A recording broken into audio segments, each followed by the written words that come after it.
हाँ जी प्यारे विद्यार्थियों, अज असी करांगे परी कथावां। लोक कथावां दा एक महत्वपूर्ण अंग परी कथावां हन। जिवें कि इन्हां दे नां तो ही संकेत मिलते हैं। ये कहानियाँ परियां शहजादियां आदि बारे हुंदियां हन। इन्हां कहानियां दे विच एक कल्पना जगत उसारिया हुंदा है, जो गल साडे जीवन दे विच असंभव जापदी है, परी कहानियां दे विच ओ संभव हो जाती है। हुण तुहाडी पुस्तक दे विच कहानियां परी कथा हैगी है नील कमल ते सबज परी। असी करांगे अज नील कमल।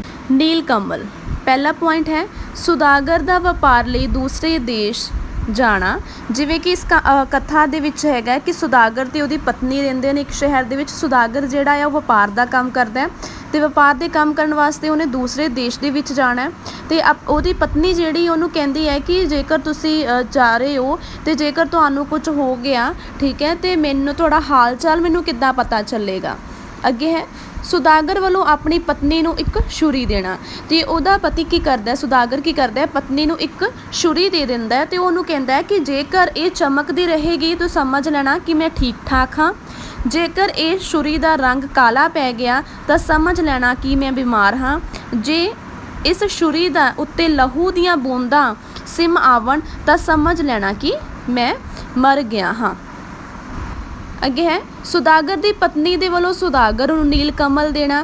ते इदां ही जदों जिहड़ा आ सुदागर जिहड़ा आ उहनूं छुरी दिंदा ते उस तो बाद जिहड़ा उहदी पत्नी की करदी, फिर सुदागर कहंदा कि मैनूं किद्दां पता लगेगा कि तू ठीक ठाक है।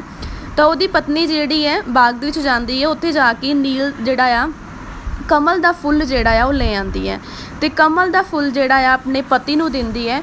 तो अपने पति नूं कहंदी है कि तुसीं जिहड़ा आ ये फुੱਲ नूं जिहड़ा आ अपने नाल लै जाओ ते जेकर ये कमल दा फुੱਲ नील कमल दा फुੱਲ खिड़िया रहेगा तो तुसीं समझना कि मैं ठीक ठाक हाँ, जेकर ये मुरझा गया तो समझ लेना कि मैं मुसीबत दे विच हाँ। तो सुदागर जिहड़ा ये लैके आ जांदा है। राजे दी नज़र नील कमल फुੱਲ ते पैनी। तो सुदागर जदों हीरे मोती लैके व्यापार लई जांदा है तो राजे दे महल दे विच जांदा है ते अपने राजे नूं जिहड़ा आ ओह हीरे मोती दिखांदा है। ते उस तो बाद जिहड़ा राजा जिहड़ा आ उहदी नज़र जिहड़ी नील कमल फुੱਲ ते पै जांदी है।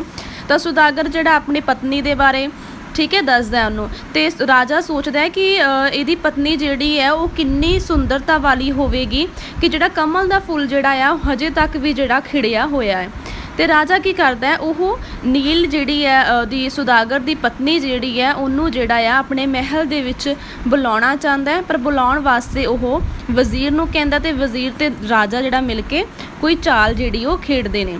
राजे द्वारा फफ्फे कुटनियां नूं भेजना। तो राजा की करदा है दो फफ्फे कुटनियां नूं बुलांदा है ते तां कि जिहड़ा आ वो सुदागर दे घरे जाके सुदागर दी जिहड़ी पत्नी है उन्हों महल दे विच लैके आउण। तां फफ्फे कुटनियां जदों राजे उहदे सुदागर दे घर दे विच जांदियां ते सुदागर दी पत्नी नूं जाके कहंदियां कि असीं जिहड़ा आ तेरे रिश्तेदार लगदियां आ। ते वो फिर पहचान कहंदी कि तुहानूं किद्दां पता कि मैं तुसीं जिहड़ा आ तुसीं किद्दां मैनूं पहचान लिया। तो कहंदे कि काले जिहड़ा तेरा मूँह ते काला तिल लगा होया उस तो पहचान लिया होया।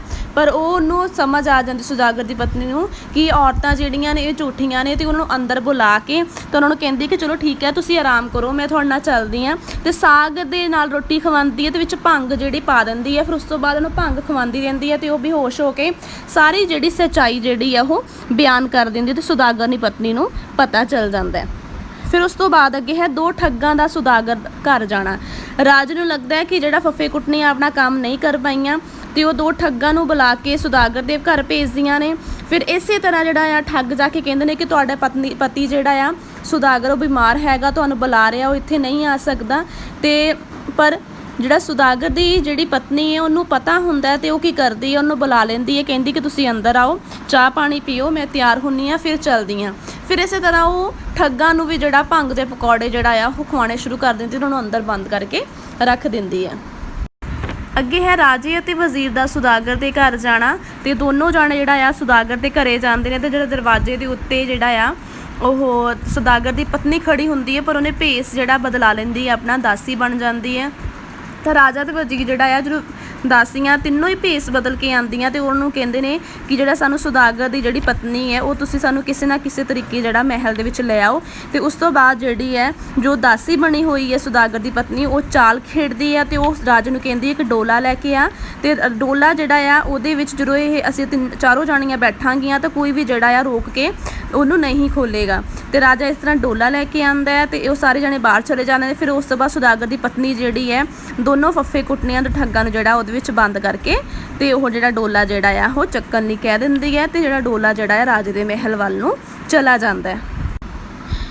ਵਜ਼ੀਰ ਦੁਆਰਾ ਡੋਲਾ ਤਿਆਰ ਕਰਵਾ ਦਿੱਤਾ ਜਾਂਦਾ ਫੱਫੇ ਕੁੱਟਣੀਆਂ ਨੂੰ ਤੇ ਠੱਗਾਂ ਨੂੰ ਬਿਠਾ ਕੇ ਜਿਹੜਾ ਸੁਦਾਗਰ ਦੀ ਪਤਨੀ ਜਿਹੜੀ ਉਹ ਭੇਜ ਦਿੰਦੀ ਹੈ। ਤੇ ਉੱਥੇ ਜਾ ਕੇ ਜਦੋਂ ਡੋਲਾ ਖੋਲ੍ਹਦੇ ਨੇ ਤੇ ਸੁਦਾਗਰ ਰਾਜਾ ਤੇ ਵਜ਼ੀਰ ਜਿਹੜਾ ਆ ਦੋਨੋਂ ਹੈਰਾਨ ਹੋ ਜਾਂਦੇ ਨੇ। ਅੱਗੇ ਹੈ ਵਜ਼ੀਰ ਦੁਆਰਾ ਇੱਕ ਹੋਰ ਚਾਲ ਚੱਲਣਾ।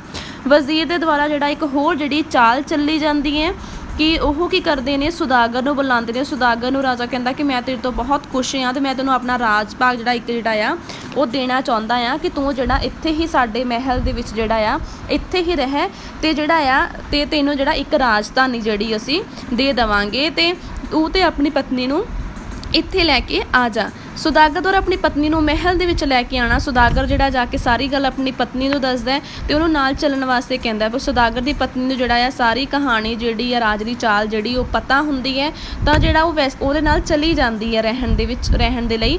ਤੇ ਉੱਥੇ ਰਾਜਾ ਜਿਹੜਾ ਆ ਉਹਨਾਂ ਨੂੰ ਉਸ ਮਹਿਲਾਂ ਦੇ ਨੇੜੇ ਹੀ ਕੋਈ ਇੱਕ ਹਵੇਲੀ ਜਿਹੜਾ ਆ ਉਹ ਦੇ ਦਿੰਦਾ ਆ। ਅੱਗੇ ਹੈ ਰਾਜੇ ਦੁਆਰਾ ਸੁਦਾਗਰ ਕੋਲੋਂ ਕੁਝ ਚੀਜ਼ ਦੀ ਮੰਗ ਕਰਨਾ। ਹੁਣ ਜਿਹੜਾ ਆ ਵਜ਼ੀਰ ਤੇ ਰਾਜਾ ਇੱਕ ਚਾਲ ਕਰਦੇ ਨੇ। ਸੁਦਾਗਰ ਨੂੰ ਕਹਿੰਦੇ ਨੇ ਕਿ ਇੱਕ ਕੁਝ ਚੀਜ਼ ਹੈਗੀ ਹੈ ਉਹ ਤੂੰ ਕਿਤੇ ਵੀ ਜਾ ਕੇ ਲੱਭ ਕੇ ਲੈ ਕੇ ਆ, ਮੈਨੂੰ ਉਹ ਚੀਜ਼ ਜਿਹੜੀ ਚਾਹੀਦੀ ਹੈ। ਅੱਗੇ ਦੇਖੋ ਸੁਦਾਗਰ ਦੀ ਪਤਨੀ ਵੱਲੋਂ 2 ਟੋਏ ਪੁੱਟਣਾ। ਹੁਣ ਜਿਹੜਾ ਆ ਸੁਦਾਗਰ ਦੱਸਦਾ ਆਪਣੀ ਪਤਨੀ ਨੂੰ ਕਿ ਉਹ ਕੁਝ ਚਿਰਾਂ ਦੇ ਲਈ ਬਾਹਰ ਜਾ ਰਿਹਾ ਇੱਕ ਕੁਝ ਚੀਜ਼ ਕਹੀ ਹੋਈ ਹੈ ਉਹ ਲੱਭਣ ਵਾਸਤੇ।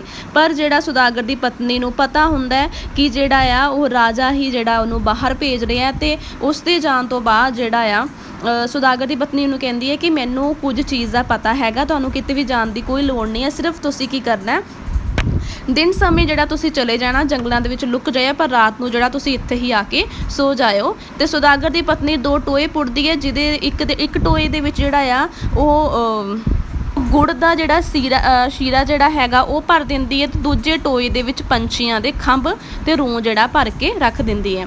ਰਾਜੇ ਦਾ ਸੁਦਾਗਰ ਦੇ ਘਰ ਜਾਣਾ। ਹੁਣ ਜਦੋਂ ਰਾਤ ਪੈਂਦੀ ਹੈ ਤੇ ਰਾਜਾ ਤੇ ਵਜ਼ੀਰ ਜਿਹੜਾ ਆ ਉਹ ਸੁਦਾਗਰ ਦੇ ਘਰੇ ਜਾਂਦੇ ਨੇ ਤੇ ਉਸ ਸਮੇਂ ਜਿਹੜਾ ਸੁਦਾਗਰ ਵਾਪਸ ਆ ਜਾਂਦਾ। ਪਤਨੀ ਕਹਿੰਦੀ ਕਿ ਤੁਸੀਂ ਕਿਉਂ ਆਏ ਹੋ ਤੇ ਉਹ ਕਹਿੰਦਾ ਕਿ ਮੇਰੀ ਜਿਹੜੀ ਤਲਵਾਰ ਜਿਹੜੀ ਉਹ ਰਹਿ ਚੁੱਕੀ ਹੋਈ ਹੈ ਤੇ ਰਾਜਾ ਕਹਿੰਦਾ ਕਿ ਮੈਨੂੰ ਕਿਤੇ ਨਾ ਕਿਤੇ ਲੁਕਾ ਦੇ ਜਲਦੀ।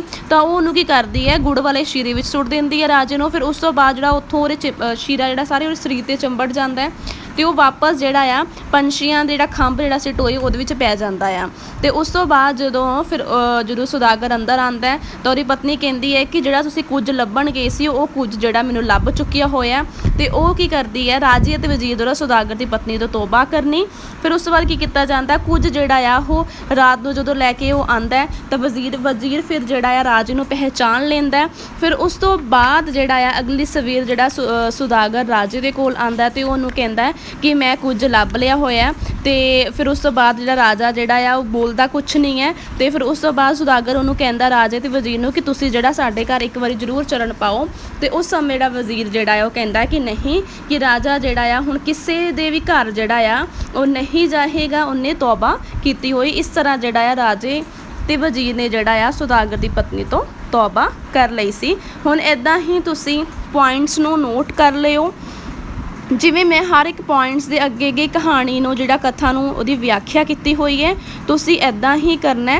ਕਿਤਾਬ ਦੇ ਵਿੱਚੋਂ ਕਥਾ ਜਿਹੜੀ ਹੈ ਤੁਸੀਂ ਪੜ੍ਹ ਲਵੋ ਇੱਕ ਵਾਰ, ਉਸ ਤੋਂ ਬਾਅਦ ਪੁਆਇੰਟਸ ਨੋਟ ਕਰਕੇ ਤੇ ਉਸ ਤੋਂ ਬਾਅਦ ਜਦੋਂ ਵੀ ਤੁਸੀਂ ਲਿਖੋਗੇ ਕਹਾਣੀ ਜਾਂ ਤੁਸੀਂ ਐਗਜ਼ਾਮ ਦੇ ਵਿੱਚ ਲਿਖੋਗੇ ਤਾਂ ਉਸ ਸਮੇਂ ਤੁਸੀਂ ਇਹ ਹੈਡਿੰਗਸ ਲਿਖਦੇ ਜਾਇਓ ਤੇ ਕਹਾਣੀ ਨੂੰ ਅੱਗੇ ਐਕਸਪਲੇਨ ਕਰਦੇ ਜਾਇਓ।